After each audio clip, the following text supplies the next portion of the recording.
Speaking of that, Dion will be next. It starts with a D. We'll be right back.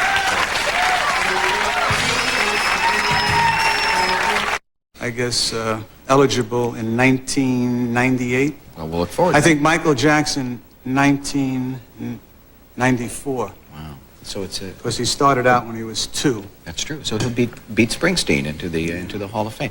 Dan asked at the beginning of the show, what was your first charted hit single? Well, first charted, I put a group called the Belmonts together, and we created this kind of vocal percussion style because we couldn't think of any words, honestly. So I got these 4 guys from my neighborhood. I said, Carlo, you got to sing bass. And the way they do that is you sing, Wella, Wella, I don't. And I say, Excuse no, me? Wella, Wella, Wella. So you got to do this. You got to lean into the mic and say, Wella, Wella. Wella, Wella. And he said, I am not going to sing Wella, Wella. So we started with this thing. It was called I Wonder Why. Know why I love you like I do. Know why I do. Don't know why I love you. Don't know why. Not bad. Not bad, Kevin. But can you do Wella Wella? That's the key to success. You So know, that was the one. back then, rock and roll didn't exist. It was just starting to perk in the streets, you know, starting to, on the dawn of creation, so to speak. First show I did was with Alan Freed. No, it was about the 3rd show. And Gene Vincent, Chuck Berry, Eddie Cochran, and the Isley Brothers closed the show. And during the finale, these guys used to rip up the stage, man. They'd spin around and do splits. And an Italian kid from the neighborhood, that looked so cool to me. So in between shows, I ran upstairs, shut the door, got in the middle of the floor, spun around, did a split. Yeah? Now, one thing a short, squatty Italian guy shouldn't do is spin around and do no splits. Because I haven't been able to walk the same since. You see the way I came in? But I sing higher. Yeah. Would you bring your... Oh, yeah, I got my guitar here. Just feel free at any time to... Well, I need a guitar thing. I think A that's the guitar thing. technical term, yeah. The Wanderer, was that your biggest seller, singles? Yeah, that was one of the biggest, yeah. Now, was the flip... Now, I was a disc jockey in the 60s and 70s. I played a lot of your stuff. Was the flip side of the Wanderer the Majestic? You're going to get me. No, you don't know. You know, I forget. I think it about was, these because things. It I was. have 2 brothers, and the younger of the 2, my brother Bill, used to listen to that and misunderstood the words, and the lyrics went, the Majestic, and he thought you were saying, come on, plastic, and he would sing that. I'm sure he's thrilled that I'm telling this story. So I wondered if for my brother you could just do the come on, plastic version, and I know he would... Come on, plastic, come on, plastic. I said, That's good, thank you. Well, he'll be happy to hear that. Do people ever say to you, look, Dimucci, you're a grown man now, and it's enough of this rock and roll stuff, you know? I'm a diehard. I tell you, I've always kept rock and roll as my music because a lot of the guys my age, they kind of flipped off into the Tony Bennett's and Robert Goulet's. Not the kid. I went from Bob Dylan to Eric Clapton to Bob Seger, Bruce Springsteen. I listened to John Hyatt. Now, you know why? I started out in the Bronx, New York City. There was this guy named Willie. And he would sit on the stoops on those hot summer nights in August when the fire hydrant was spraying the streets and cooling everybody off. And this guy would sing. I didn't know where it came from. He'd sing, "Go down the road, stop the Fannie Mae. Gonna tell old Fannie what heard her boyfriend say. Stop me talking, I'll tell everything I know. I'm gonna break up the signifying. Oh, Lord, somebody's got to go." I said, what is that? Caught your attention, huh? I love a girl and Ruby is her name. You know, I just took, I said, that just put me on the road. Would you help us out with something? We have, you know, we do a 90-minute show here, and we like our audience to be comfortable, and it's a long time to sit and watch, so we're instituting something this week where we're letting the people stretch, and we have a little entertainment plan for it tonight. We're going to do a little, if the audience could stand. Dion, could you come out center stage with me and just help, bring your guitar if you'd like. Folks, stand up and relax here. I mean, it's a long show, and we want you to be comfortable. Now, oh, you look good. Yeah. All right. Now, what I'd like you to do, since you're all up there, would you all put your right arm around the person to your right? Just do that, all right?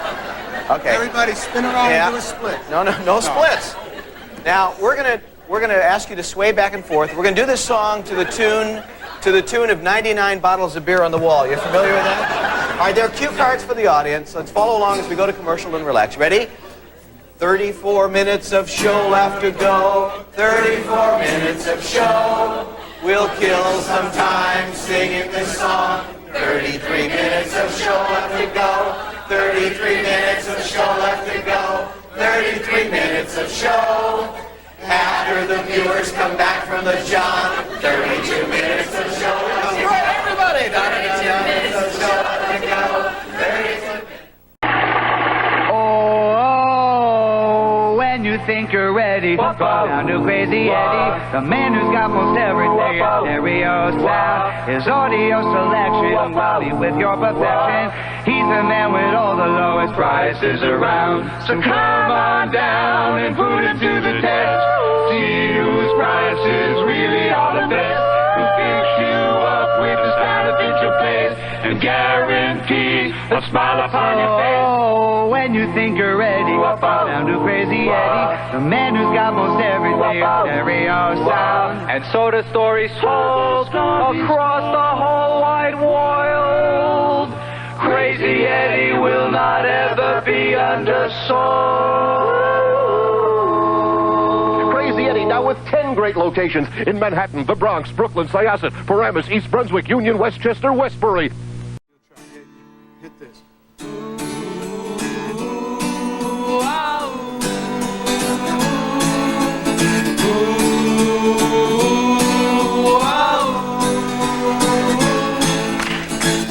Each time we have a quarrel, it always breaks my heart. Keep going. I don't know a word. Wait me out! Oh, we keep going. Watch. Each night I ask the stars up above. Everybody. Why must I be a teenager in love? I think you should stop right there. Nice go. You know, I promise, you know, I swore I would never attempt to sing on this show, and I broke it already 4 weeks into it. You know, people ask about people who have jobs and go to work every day and work hard. Look at people who are in the public life and have glamorous jobs and make a lot of money and all that. No. But you went through some difficult times in your life, and they look at people who get involved with drugs or alcohol, and they say, you know, how in the heck can this happen? You got everything going for you. You got all the good things happening, things that people dream about. You went through a lot of that in your life. How does it happen? Yeah, it's something I elaborate on in the book, but I started using drugs as a kid. I was like 13 years old, way before I got involved in a record career. And I don't know, it just, I felt good. Yeah. But does the money have a lot to do with it? Just that you can buy more, I guess. I don't know. I think that's, people think that just entertainers do that. All kinds of people get involved with that stuff these days. It's not just the entertainers. But for me, I thought fame, fortune, and romance were was the formula for success.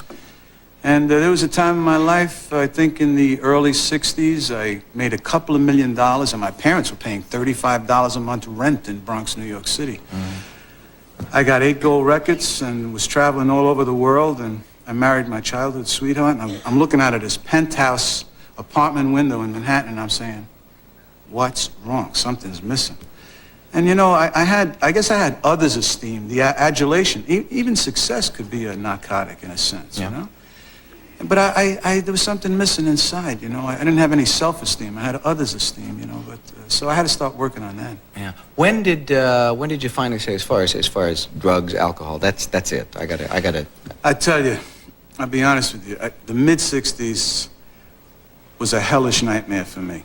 I think in 1968, alcohol beat me to my knees. Alcohol and drugs. I just looked up to heaven one night and says, God, help me. And he did. I haven't had a drug or a drink in over 21 years, you know. Is this the album you're working on? Or is this going to be out? Yeah, that's What's this? Tell us about this. That's little guy. a new. Well, you know, I decided to do a concert at Radio City Music Hall, and the thing sold out 2 nights in like 90 minutes, and the people were so encouraging, and it was such a. What it did that night. This is about a year and a half ago. For me, what happened that night, and see, I hadn't sung these hit records in like 15 years. I had just put it on the back burner. I was raising my children. I have 3 beautiful daughters, and I'm still with the wife I started out with, which is rare. And So that night was... what happened was this quote comeback concert kind of connected what I did, what I'm doing, because I've been doing gospel music for 5 years, and what I want to do. And you know, it was a wonderful, magical night for me. Arista Records came over to me and said, Dion, you sound great, you're singing better than ever, you got a lot to say, we think, would you do an album for us? This is the album. It'll be out in a month. I did it with an English rocker called Dave Edmonds. Oh, yeah, sure. Great. Dr. Rock and Roll. This guy, we had a ball. Look forward to hearing. Listen, we're going to go to commercial. Could you do a little bit of The Wanderer as we go to commercial? Yeah. All right. Dion. Oh, I'm a type of guy, likes to rock, never in one place, roll from town to town, find myself, for some girl, hop into that car around, I trip around the world, I'm a wanderer, I roam around, and you know I let it flow on the left arm, Mary on my right, Janie is the girl, I'll be with it night, little girl ask me, when I love her best, I'm helping my shirt, so rosy on my chest, I'm a wanderer, I get around, hey, hey, I roam from town to town, I go through life without a care, happy driving around, be set, got my 2 favorite vine Jackson, I'm going nowhere, lifted with that strand. Thanks, The Pat Sajak Show, sponsored by Nabisco Shredded Wheat. The ready-to-eat cereals with no added sugar and no added salt. Just 100% whole wheat and nothing else.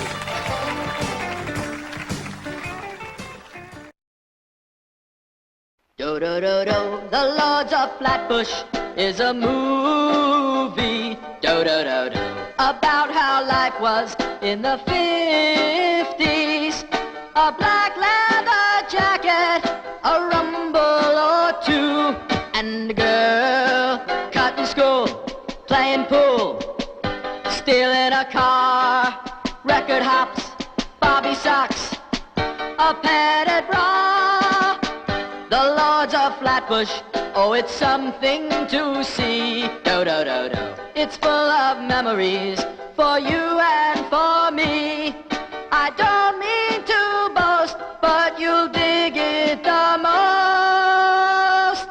The Lords of Flatbush, Flatbush, Flatbush. Rated PG.